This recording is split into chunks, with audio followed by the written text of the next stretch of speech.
All right, guys, joining me on the podcast or the video cast, if you're watching or listening, however you're coming to us, uh, is a cinematographer from a really cool film starring Alicia Silverstone. I know the listeners of our show know that name and will appreciate that name. Uh, the Requin or the Requam, Matt, say the name, please. the Requ- the Requin. The Close enough. Requin. Yeah. Um, is a really fun hypertension out at sea, um, lose all hope kind of a horror movie, kind of very like 47 meters down type of a feeling to it.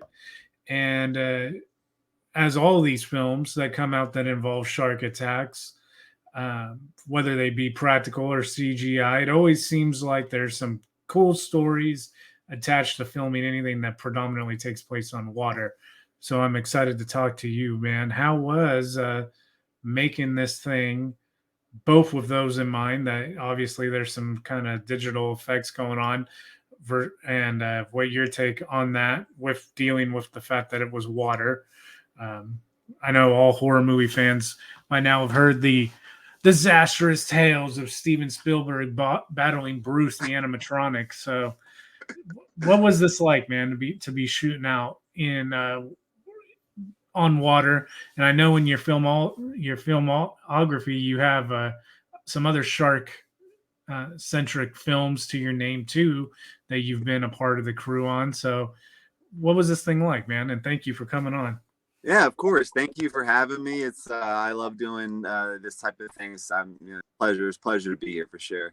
The Requiem, it was a tough shoot. Anytime you're out on water, things get exponentially tougher. And for this particular film, it would have been nice to be on a hydraulic set on dry land in a stage where we can control everything. And of course, that's what we all wanted. But there are always budgetary restraints, and I wouldn't go as far as to say we went through as many troubles as Steven Spielberg did on Jaws. But from the horror stories that I've heard, but we had similar issues. We too had a life size. I believe it was to scale of a 14 or 15 foot great white shark.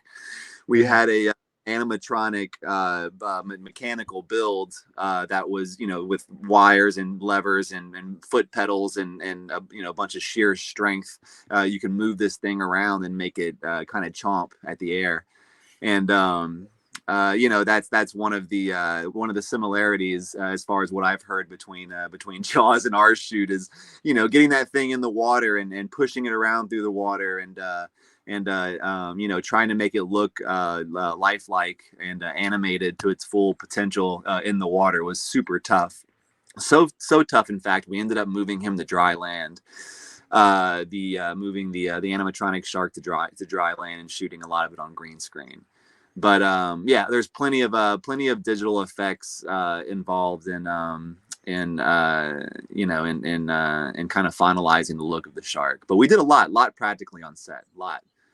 Yeah. This is it's cool about the blend of you getting to see the blend of the two, because you're getting to see the practical effects side of it, which is so endearing to horror movies or thrillers or anything in that vein, but then also getting to digitize a practical piece still, I think lends itself to making it feel more real. Like, it's not like when you watch the movie, it doesn't come off as like a Sharknado, like over the top digital. You know what I'm saying? So even like you're saying, you shot it on the green screen, the shark itself still maintains like it looks like a real shark, which is cool.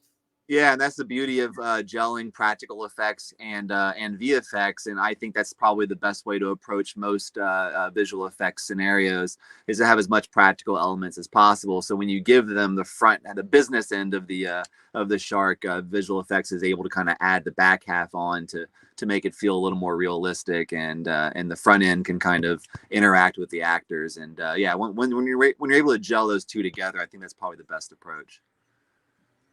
The film stars, like I said in the introduction, Alicia Silverstone, who horror movie fans all the way back to when I was in junior high ish, and then of course pop culture. She comes out and she's Batgirl, and then Clueless, and all. It's a hell of a career for her. Yeah. What was it like to have her as the leading lady in this thing, and working on with the water, that whole element on top of it, where it's not like this is she's coming in and we're shooting at a restaurant and it's a romantic comedy. This thing is an intense what's being asked of her, anybody, but when she's at a topper tier as far as to work with, and she's jumping in, almost like Jamie Lee coming back for Halloween Kills. Like, she's in the shit immediately as she's in the water for like all day for these scenes. So what was like that? What was all that like? Yeah, that was kind of a bizarre thing for me because I too grew up on those movies, and I like to talk about the time before I understood that films were made by people and that you can actually have a career doing this type of thing. I had no clue, so like Clueless and those movies during those times, I definitely felt that it was surreal to get a chance to work with Alicia, and everything I heard up until I met her led to me to believe that she's a fantastic person, and that's exactly how it was. She's absolutely fantastic to work with, so sweet, in fact. And if you follow Alicia on social media, you probably realize that she's very much a dog lover. I've got a little pit bull myself, and because I travel in my RV, I bring my house with me whenever I go to sets, and so my dog is obviously there as well. And Alicia was so sweet. She had my dog into her trailer so she could hang out with her in between scenes, and while we're setting up and all that, and she'd surprise me with her by bringing her to set.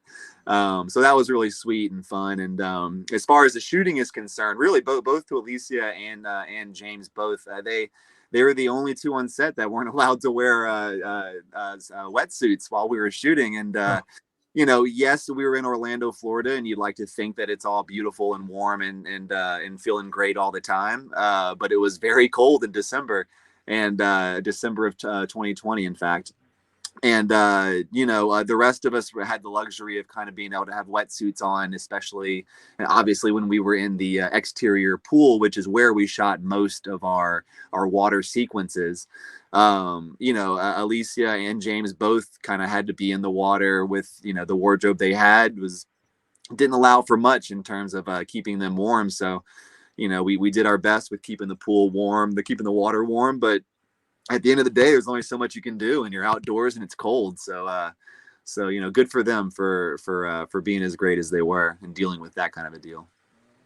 The IMDb on it, little trivia fact, it says that you guys shot this thing at Universal Orlando. Is that true? Yeah, we shot in Orlando. We used Cabana Bay's wave pool and a couple of other pool locations. Right. The water, yeah, specifically some of the water sequences that has Alicia happening upon this sandbar. So we use the kind of natural wave effects from that pool area, as well as, of course, plenty of digital set extensions, to clear out Bay and put her in the middle of the sea. So that was a pretty fun experience. So yeah, we utilized their space, and we also utilized Full Sail's stage space, where we shot all of the villa interiors, including the main storm sequence, as well as some stuff that leads up to that. And the rest of it was shot at a park.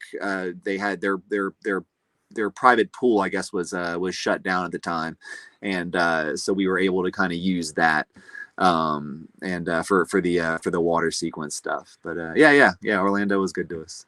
Right on. Yeah.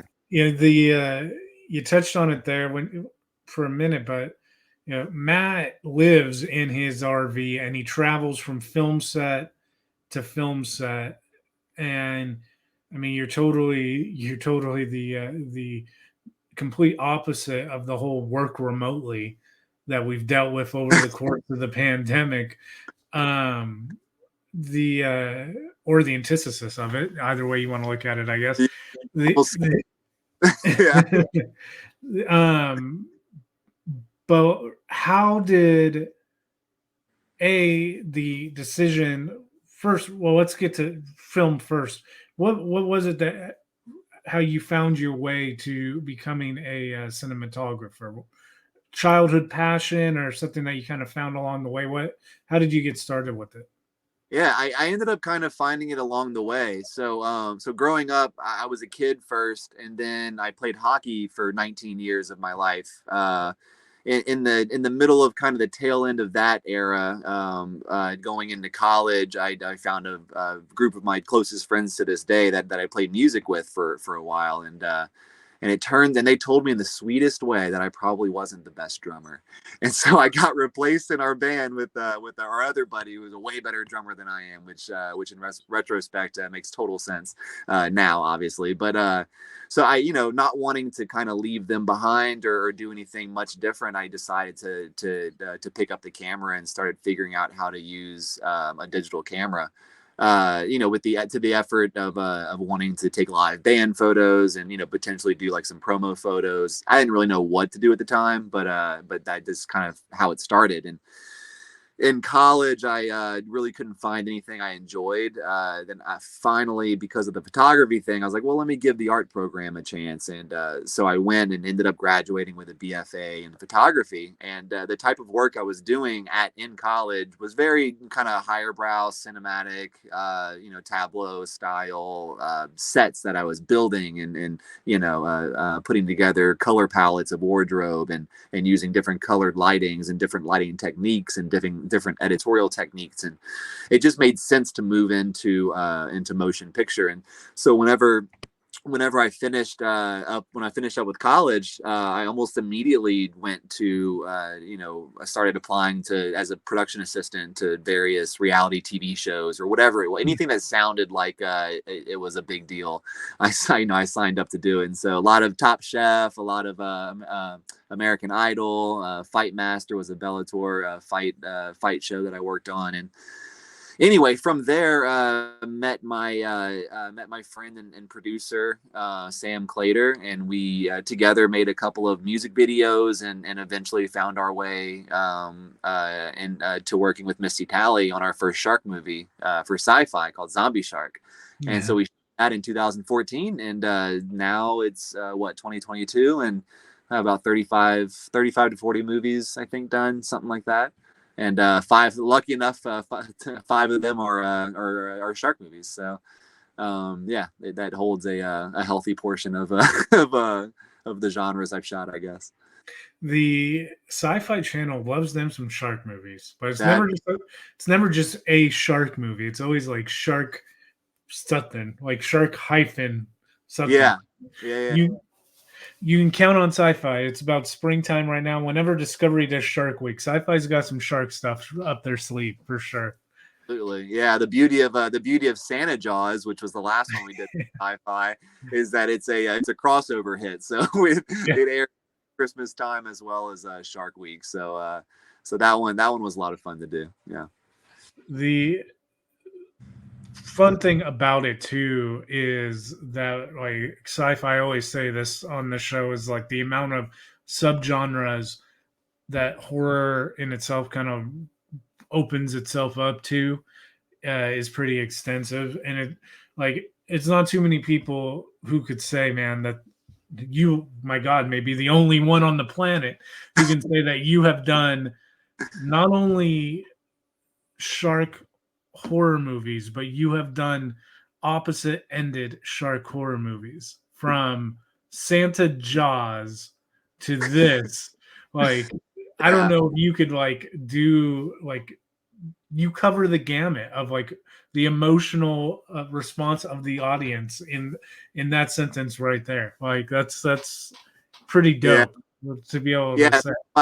Some of my friends who are the or who are the best at what they do, in terms of their technicians. A couple of my operator friends who have worked on those films with me to this day say that those were some of the funnest that we've ever done. And I have to agree. There's just so many practical effects that you're able to use. And we had our company not our company, our friend's company CFX out of Baton Rouge. They made us a submersible machine basically a submarine that has a plank on top that you can put essentially anything you want to, and you can drive whatever it is or fly it, I guess, through the water. And of course we put a big shark fin on top of it, and for Santa Jaws we put a little Santa hat on it.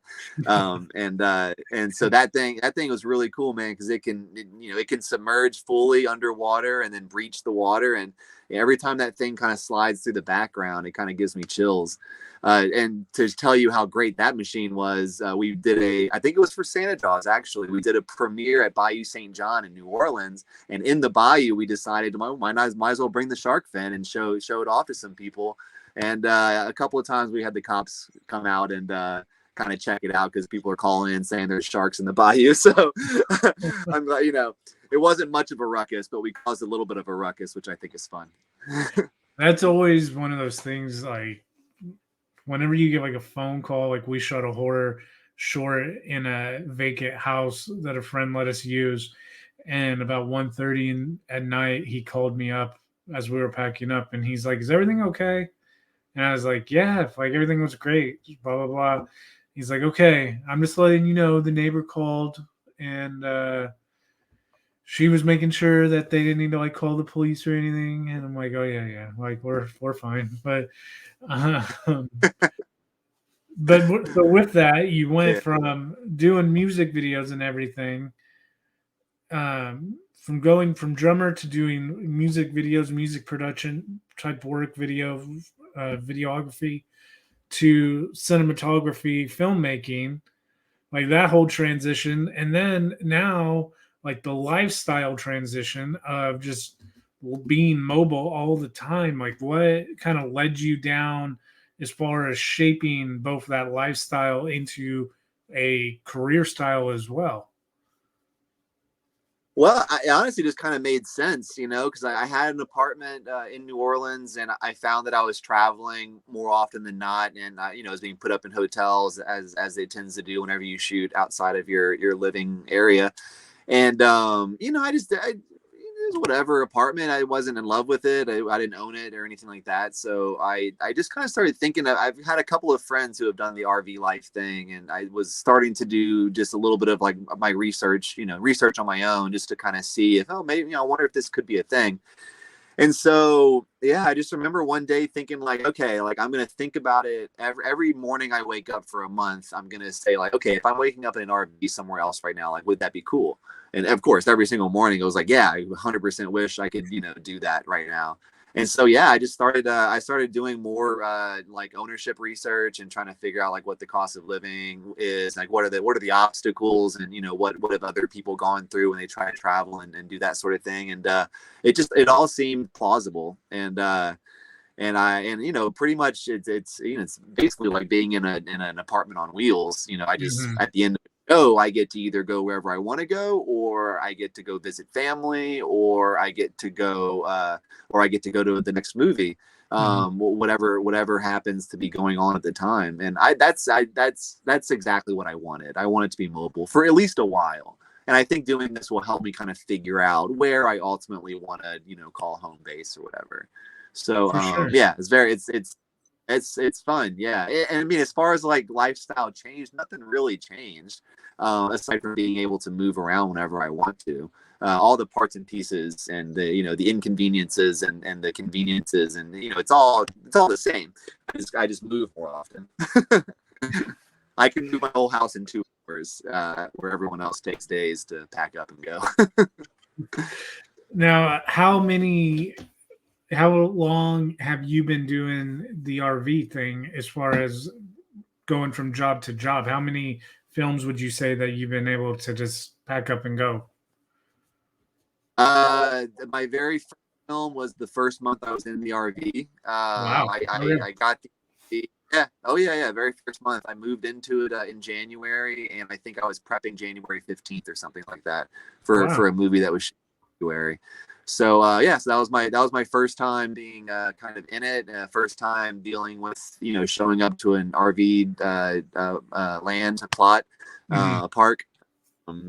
And first time, yeah, hooking everything up. And once everything was done and settled, I'm like, okay, I'm here now. Like, I'm where my job is. That's easy. Easy Yeah. enough. Cool. What can go wrong? Yeah, I think so January of 2020, I did a film, and then I moved my house to do. I directed a commercial series, and then I moved it again and did a three movie project where we did everything on the same property. So I stayed there for a couple of months to do those. After that was the Requin. My plan was to go to Utah and just get a little bit of time to myself, and because it was in the height of COVID, so I wanted to best to like, and it felt right to be able to travel like this. You're not, there's nothing more quarantined than been traveling in your own house. But it was, I ended up not doing that just for the sake of the unknown or whatever. But anyway, but luckily enough, the Requin popped up, and December of 2020, I believe, or maybe late November, whatever it was, I was in Orlando ready to shoot for that. And then same thing, same story continues. Next film I was wherever that was, and the film after that I was wherever that was, and now I'm back in the New Orleans area. I've got two projects in this area that I'm going to be attacking, and then after that, who knows? We'll see. Man, the New Orleans, my wife and I, we are going out there next year, and it's been one of those spots that, knock on wood, things continue to trend upwards as far as being able to like travel and everything. But it's one of those spots out there that just I have wanted to go for so long, just because every Travel Channel special, every scary movie that takes place in Louisiana is just so perfect. Mm-hmm. Like Yeah. it, like you top all the history in itself, and you could like take two completely different vacations, just like Louisiana historical stuff on its own, and then Mm-hmm. the like underside of the ghost stories and the plantations and the voodoo and the different practices. Yeah. Like, yeah, I'm super jealous that you get to make some movies out there. That Yeah. you having lived out there though, like I'm stoked, man. What kind of or can you give us a little bit of a preview as to what those films are about? I probably shouldn't say anything about those because they're going to be pretty. I think they'll be pretty sought after. But yeah, I mean, to kind of riff off of the New Orleans. Yeah, New Orleans is great. I highly recommend visiting, especially obviously if you're into the horror side of things. And the really great thing about New Orleans is you can kind of take the similar tours with different tour guides, and everyone kind of has their own flair on backgrounds and stories, and so you can really get a lot out of doing multiple tours with multiple people. And then of course it's just the architecture is great, the food is great, and the people are awesome. And just be prepared to not sleep for a couple of days if you really want to get the because yeah, you haven't got the full effect until you end up on some stranger's porch talking until 5 a.m.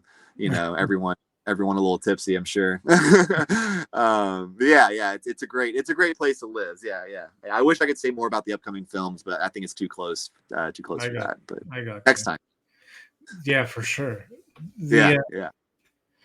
So back to the Requin a little bit. You're using the cameras and the rigs and stuff that you're using to film this thing in the water. Like how like where would you say filmmaking is at in that regard? Because that's something that gets better and better. It seems like every movie that comes out. Like where do you think that the filmmaking, as far as making like a full length feature that is in this subject matter, um, is that as far as the production? Like how difficult was this? And like I guess if you could give your best guess, like fast forward like another 5 years from now, like where do you think it's going to be as far as filming this kind of a movie will be at then? Yeah, I mean, right now our capabilities are so high. It's ridiculous what you can do with technology to assist this kind of a film. To maybe give the filmmakers a little more wiggle room to make decisions and to get creative. Our approach for the Requin was much more in the world of like a small indie film. We didn't have a lot of resources, didn't have a lot of money to work with, but obviously we all wanted to make it the biggest, baddest, coolest thing that we could make. And so in our sense, we use a lot of old technology, just classic as far as camera is concerned. Classic splash bags and we had a special underwater camera rig with an underwater operator that we can go in under and do, you know, several takes at once with the underwater camera. Yeah, and there was a lot of great opportunities to just play with like editorial tricks as well. You know, there's a lot of the underwater camera comes to the surface, and then I use a splash bag for the main camera to start at the surface and then continue the shot up. So little like editorial cuts in the right spots make things feel a little more continuous than they might have been on set practically. You know, but you know, right now, if you want to do the types of sequences that we shot for this film, and you want to be on a dry set with a hydraulic, you know, thing moving around as if it's in the water, and you've got all your, you know, lightning flashes going off, and you've got a LED background screen. You know, you can certainly go that direction as well, and you can do that right now. But I think the great news about the way we shot the Requin is just like that smaller sandbox that you're put into just really kind of drives the creative mind, because we have to work around so many just, you know, issues, and so many last second things would come up, and wind because it's weather. You have weather outside, it turns out. And so it's just things you got to deal with on the day that really kind of help shape the creative. And you know, a lot of those things seem like problems, but to me they're just opportunities to you know, almost let something else make decisions for you, in a sense, you know, because when you have all the technology in the world at your fingertips, it can sometimes dumb down your creativity because you almost have too many options. You know, it's like a restaurant with a menu things on it. I can't decide what I want. I'd much rather go somewhere that has 3 things on it. So yeah, you know, we had to make a lot of like strong creative choices, and I think it shows in the final film, because you can kind of see the artistry behind it for sure. Yeah. Right on, man. The fact that you guys, like I said at the top of the interview, blend the two, the practical with the digital, it's almost like a modern take, but you're paying homage to the horror genre, of course, using practical effects. I thought that the performance by your cast is awesome. The direction, obviously, was on point to get that performance out of the cast. And you yourself shot a hell of a horror movie, and the crew, yeah, you know, it all came together freaking perfectly. I thought it was a great shark, you know, shark attack, shark psychological film. I hope that Yeah. maybe at some point, if it's not uh, Alicia coming back, without giving too many spoilers away, at some point, maybe somebody else finds themselves in the same predicament, and we get to see this group tell another continuation of the Requin, and we get to see some more sharks on Matt's resume. So I certainly hope so. Yeah, they're fun to make, man. They're a lot of fun to make. and the any like easy way other than like IMBD that people can keep tabs on you, like so when more information about those films you're doing in New Orleans comes about, like where we can like find, see, keep track of you? Yeah, absolutely. Following me on Instagram is probably the best way. I do a lot of, you know, I keep up with things there. It's Matt S. Bell Film, or just look up Matt S. Bell in Instagram and it should pop up. But yeah, I post a lot there. I post my lighting diagrams there. I have one up for the Requin right now. I plan on doing a couple of more from this film, and of course, more from films to come.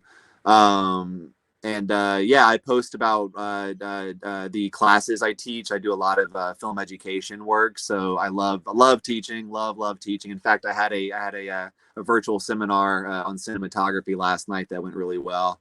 So yeah, so I post about that kind of thing all the time. So if you're interested in learning from me, hey, you know, the opportunity might come up sooner or later. Yeah. Yeah, that's really cool. And also mention my website, mattsbell.com is my website if you want to see more film, more work. Yeah. No, that's great. That was the thing that I loved about going to film school is the teachers I went. You mentioned Full Sail. I went to LA Film, which is like the sister school to Full Sail on the East Coast. Yeah. And part of the thing that is so rad about that experience was getting to take classes from people who are making films. And it was like at Yeah. the beginning of each, start of each new class, it was like, this is who I am, this is what I worked on. And it was instantaneously became like another level of like my day job. I work at high school, so it's very much like shut up and listen. And today's day and age, all the kids look at you and they're like, well, until I get to know you, no, like why? And to be able to learn from people who have worked on films and have the clout to say like what I'm saying is actually important to your knowledge and growth, I thought was one of the most valuable takeaways from going to film school. So that's rad that you're doing seminars and Yeah. stuff to be able to share your experience from people who are wanting to do it. So that's really Exactly. Yeah. cool. I think it's the best way because we are currently working in the system and and in the industry, and the industry changes every couple of months, it seems. And so to learn from people who are currently actually making movies, you're getting the most up to date the up to date point of view on it. So yeah, that's my personal way. I love to learn, and obviously I love to teach that way as well. So everybody who is listening or watching, make sure we will post it in the show notes. But check Matt, uh, the new film out. But check out Matt's website and check him out on Instagram and stay up to date on not only his films, but if you're looking to learn a cool learning opportunity. But man, we will definitely have to get you back on later on. Definitely after Louisiana is in your review mirror, at least filmmaking wise. Maybe you'll still be out there. Who knows where the traveling Yeah. cinematographer is going to go to next? That's so dope. Like what a way to go. Like, and you got your dog. Like, someone needs to make a movie about you because that's a hell of a journey, man. Hey, Uh, I'm down for anything. So yeah, if somebody wants to set that up, please contact me. but man, thank you for taking the time, Yeah. and we will definitely get you back on. Yeah, absolutely. It was a pleasure. I had a great time, and have fun out there.